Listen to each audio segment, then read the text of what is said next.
Thanks, Matt, and thanks for all of your hard work on this effort as well. These are my disclosures. None of these are particularly relevant for this talk, but I am going to wait the allotted 7 seconds. So let's talk a little bit about the American Board of Surgery and the history of this organization and how that has impact potentially for us in video assessment. The board was founded in 1937. At that point in time, it was to preserve the safety of our patients, and it was a one-time credentialing process that lasted for life. Although that might be nice for each of us as an individual physician, it was felt that we probably should do something to maintain our knowledge in the area. In 1976 is when the time-limited credentialing came into being with a every 10-year recertification exam. In the 2000s, that modified a little bit with adding CME, and attending conferences and learning about new information was actually felt to be part of the process of maintaining certification. In 2005, we added a little bit more with the self-assessment and practice improvement. And then in 2018, it was added to the every 2-year exam, which instead of just being a test, it was an open book test so that you could learn as you go to make this an active, engaged process. More recently, in 2019, the American Board of Medical Specialties got together and was trying to figure out really what's the best way to make sure that we're really continuing to improve ourselves in practice. And they came upon an initiative to really look at performance gaps that you have in your active practice and work on finding some way to improve those gaps to make us all better in terms of what we do. From looking from this from a surgeon standpoint, and you guys hopefully are believers since you're in this room, but we feel that video-based assessment is a really good tool that really can look at how we're practicing and things that we may be able to work with a coach or some other way for feedback to get us to do a better job at what we're doing. So the process of learning that we thought ended in training really is lifelong, and this is a way that we can actually get some feedback to maybe work on that. So looking at video assessment and trying to figure out where this fits in from the board, Dr. Beiske put together a task force that convened in June of 2020. And we really started out trying to figure out, well, what are we starting with? What do the people on the task force think we should do with this? And what do the diplomates in surgery think is appropriate from video assessment? What do they even know about it? And we were working with then barriers and trying to figure out what we should do. We also at that point started trying to figure out who were potential partners for this enterprise, and we sent out to request information about people who could work with the board to help us move forward. So the task force members thought that maybe it was reasonable to do continuous certification. We've talked about some of these tools that are being developed in foregut and colorectal, for instance, but these are really not at the level yet where these should be something that is a high-stakes exam for board certification. So we thought that something that was more interactive and learning would be appropriate, but maybe some point in the future as these things are flushed out, that's something that we can revisit.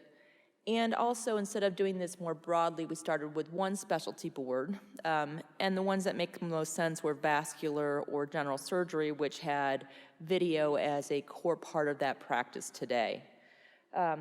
And we also thought, since there are a lot of people who knew more than the board, that probably partnering with those outside members that we were looking at was appropriate.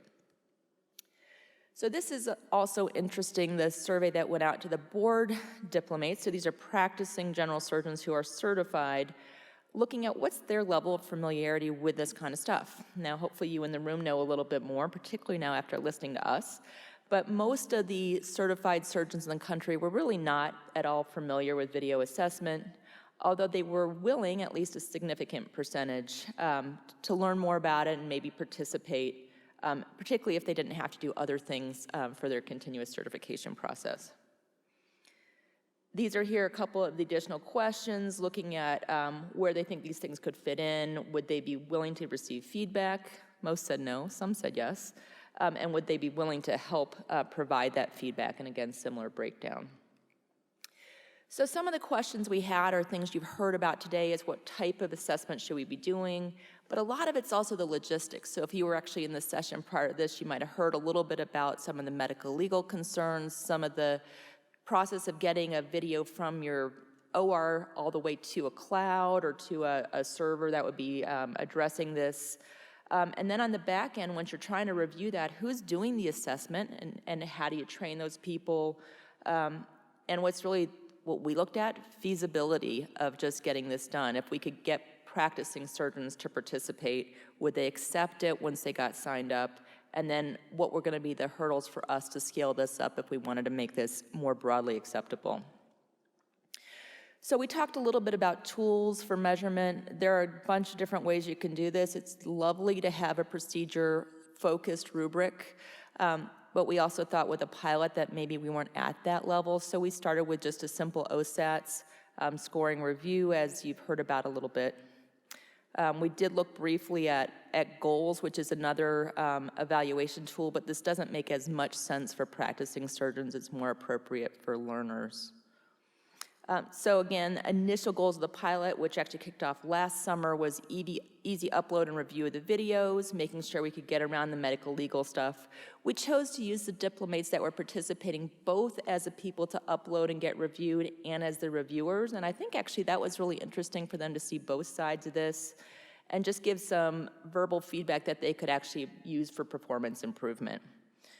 So the vendors were picked, and we kicked the pilot off in June of 2021, are just finishing the pilot now, but have had pretty interesting enrollment with the group. The 3 pilots we picked were really just people who said they had a functional platform to work with surgeons in the US and had done this outside of our pilot. So these are the 3 partners that we picked. Just to try this out, but are not necessarily long-term partners for the board. They're partners for the pilot itself. This is the uptick in that enrollment with one of those platforms, and you could see that there were some lags initially in the process, but then was a little quicker pickup. We found that this actually took some regular involvement with the companies reaching out and the board reaching out to the people that were participating. There were some limitations. Part of it was the people we picked to participate in the pilot. These were all surgeons who said they wanted to do it, but some of them really actually didn't record video. So we found that people who did lap and robotic cases logically were the best people. Some of the people who signed up only did open and didn't really have a good way to record. And again, that regular engagement was essential. So this is some of the feedback from some of the participants, and we really found out that despite all the hurdles to get people to sign up, once they actually did, they liked it. They thought the process was really great, and several of them have actually asked to continue to participate in the program with the vendors beyond the pilot, so they're willing to do more because they think the process was actually very helpful. So even though there was some hurdles getting there, I think this is actually very positive. Now, the procedure-specific assessment, you just heard a lot about this with LAPCO and the SAGES pathway, looking at the fund application videos. I think these things would really be fabulous for us to incorporate once we learn more about them. I'm looking forward to these getting developed along all of our other pathways. Now, how SAGES expects to do this, and this is taking off the board hat and wearing the SAGES one, this is something that we hope all of our learning surgeons and practicing surgeons will use, learning our didactics and working through to have these video assessments in each of these areas. And SAGES is actively working to develop some of these. The bariatric one is going to have a little more impact on both fronts from SAGES and the board, because this is something we're doing in conjunction with ASMBS. There is a new thing from certification called a focused practice designation that once you're certified through the American Board of Surgery, you can get this additional certificate.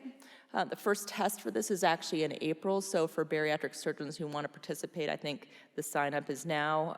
It will be given again next year and then probably every other year after that. But the goal is that when that recertification in that pathway comes up, we want to use this video assessment as a way to do that. So we've got a little time point, so Amy and Matt are aware of that because we're going to be working pretty closely. The first hurdle we have to get over is what is that procedure going to be? And the debate is between sleeve gastrectomy, which is a more common procedure, or gastric bypass, which is a little more difficult. Personally, and this is completely my opinion, I think gastric bypass makes more sense since there's a little more technical nuance to it, and it's what we're requiring in the fellowships as the minimum number of cases that we do. So I think that makes sense, but obviously we have to get consensus from the group. Once we get these things, I think the scalability is real. It takes a lot of work to review a video. It takes a lot of input and training. And I do think that AI, which we're working with, could potentially get us a lot of information and could even give us some basic scoring, and then maybe you can have some surgeon reviewers just do some basic commentary. I think that would be fabulous, but again, we're not ready in the next few years to do that.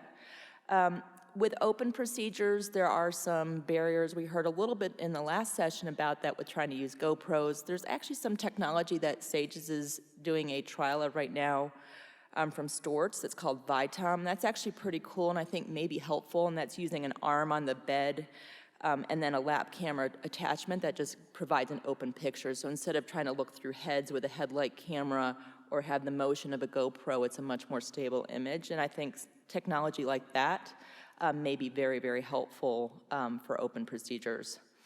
And then as we also scale up and don't have AI, I think we're going to really have to worry about who those observers are. Crowdsourcing has been used other places that may be helpful. Maybe we can use our trainees, but I think from an acceptance standpoint at first, we're going to have to find people that are diplomates that are willing to do this.